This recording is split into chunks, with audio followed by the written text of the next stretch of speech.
समुद्राच्या पाण्यात दगड कधी तरंगू शकतात का? किंवा समुद्राच्या मध्ये असलेल्या विहिरीत पिण्यायोग्य गोड पाणी असू शकतं का?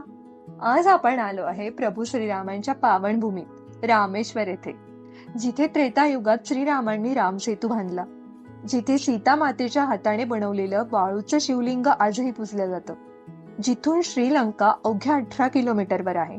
आजच्या या व्लॉग मध्ये आपण रामेश्वरमच्या अशाच अद्भुत चमत्कारांचा आणि ऐतिहासिक ठिकाणांचा प्रवास करणार आहोत. चला तर मग. सकाळचे 6 वाजलेत आणि आपल्या प्रवासाची सुरुवात होते अग्नितीर्थमवरून. रामेश्वरमच्या यात्रेचा पहिला नियम म्हणजे मंदिरात जाण्यापूर्वी या समुद्रात स्नान करणं.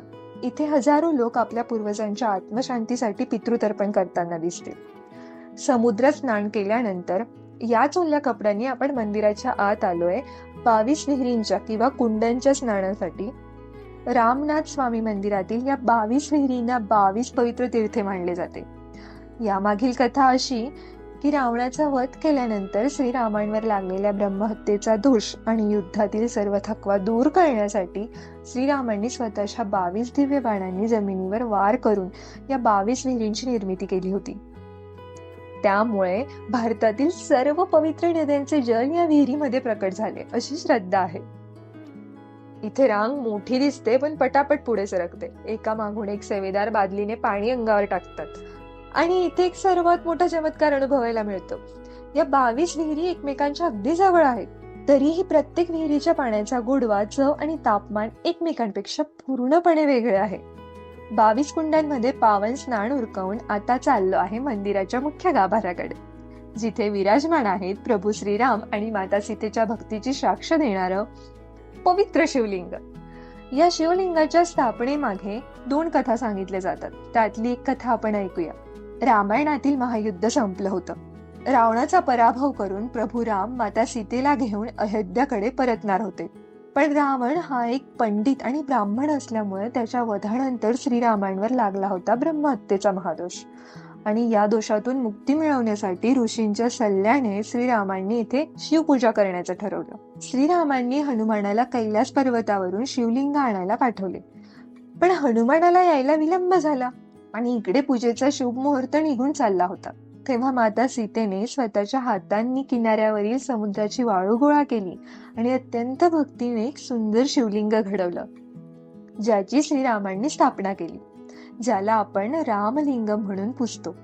काही वेळाने हनुमान कैलासावरून विश्व शिवलिंग घेऊन पोहोचले, पण आधीच पूजा झालेली पाहून हनुमानांना वाईट वाटले. श्रीरामांनी हनुमानाला जवळ घेत वचन दिले, आजपासून या क्षेत्रात येणारा कोणताही भक्त सर्वात आधी तू आणलेल्या विश्व शिवलिंगमची पूजा करेल आणि त्यानंतर सीतेने घडवलेल्या शिवलिंगाचे दर्शन घेईल. आज गर्दी खूप असल्यामुळे दर्शनाला जवळपास 2 तास लागले, पण दर्शनानंतर मिळणारी शांतता अप्रतिम होती.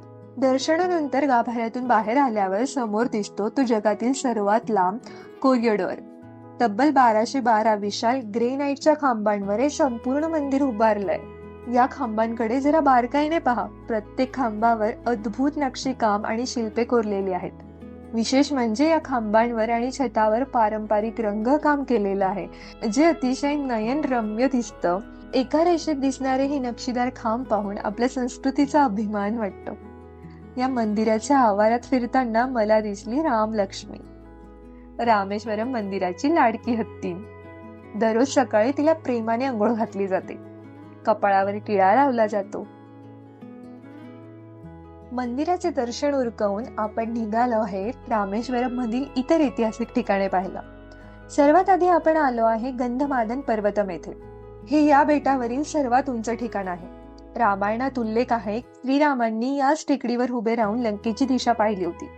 मंदिराच्या आत एका शिळेवर श्रीरामांच्या पायाचे ठसे पुजले जातात आणि याच गच्चीवरून संपूर्ण बेटाचा 360 डिग्री व्ह्यू दिसतो.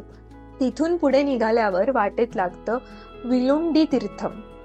पौराणिक कथेनुसार सीता मातेला तहान लागलेली असताना श्रीरामांनी समुद्रात बाण मारून एका गोळ्या पाण्याचा झरा निर्माण केला होता. आश्चर्याची गोष्ट म्हणजे आजूबाजूला पूर्ण खारा समुद्र असूनही या छोट्याशा विहिरीत आजही पिण्यायोग्य गोड पाणी मिळतं.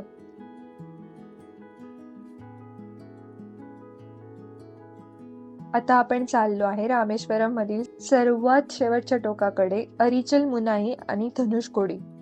हे भारताचे अगदी शेवटचे टोक आहे. इथे डाव्या बाजूला अतिशय शांत असलेला हिंद महासागर आणि उजव्या बाजूला मोठ्या लाटांनी भरलेला बंगालचा उपसागर एकमेकांना मिळतात. इथून श्रीलंका उघ्या 18 किलोमीटरवर आहे. रामायणात नमूद केल्यानुसार सीता मातेच्या शोधासाठी श्रीरामांनी आणि वानर सेनेने याच ठिकाणाहून रामसेतू बांधायला सुरुवात केली होती. श्रीरामांनी आपल्या धनुष्याच्या टोकाने या सेतूची खूण केली होती, म्हणून याला धनुष्यकोडी नाव पडले. पण या सुंदर जागेला एक भीषण इतिहासही आहे.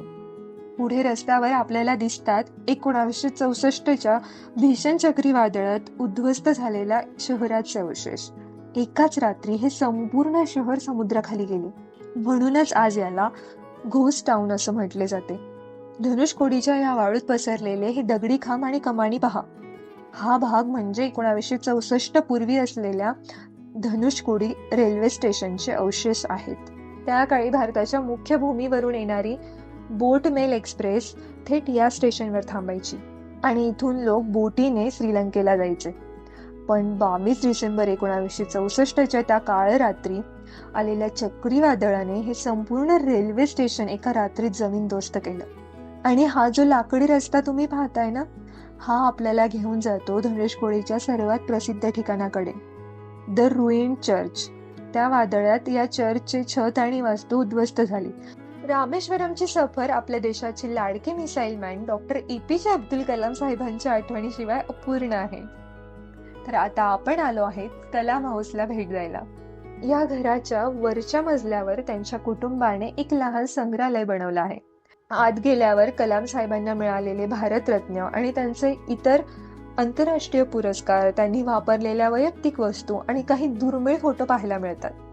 एका लहानशा गावात वृत्तपत्र विकणाऱ्या मुलाचा भारताच्या सर्वोच्च राष्ट्रपती पदापर्यंतचा प्रवास आणि त्याची साधेपणाची शिकवण इथे प्रत्यक्ष अनुभवायला मिळते. आणि आपल्या या अद्भुत प्रवासाचा शेवट होतोय 1914 मध्ये बांधलेल्या ऐतिहासिक पबन ब्रिजवर. समुद्राच्या मध्यातून जाणारी ही रेल्वे लाईन आणि हा सूर्यास्त मनाला एक वेगळीच शांती देऊन जातो. जर तुम्हालाही रामेश्वरमचा हा व्लॉग आणि माहिती आवडली असेल तर व्हिडिओला लाईक करा, तुमच्या मित्रपरिवारांसोबत शेअर करा आणि चॅनलला अजूनही सबस्क्राईब केलं नसणार तर कृपया सबस्क्राईब करा. भेटूया पुढच्या व्हिडिओत. धन्यवाद.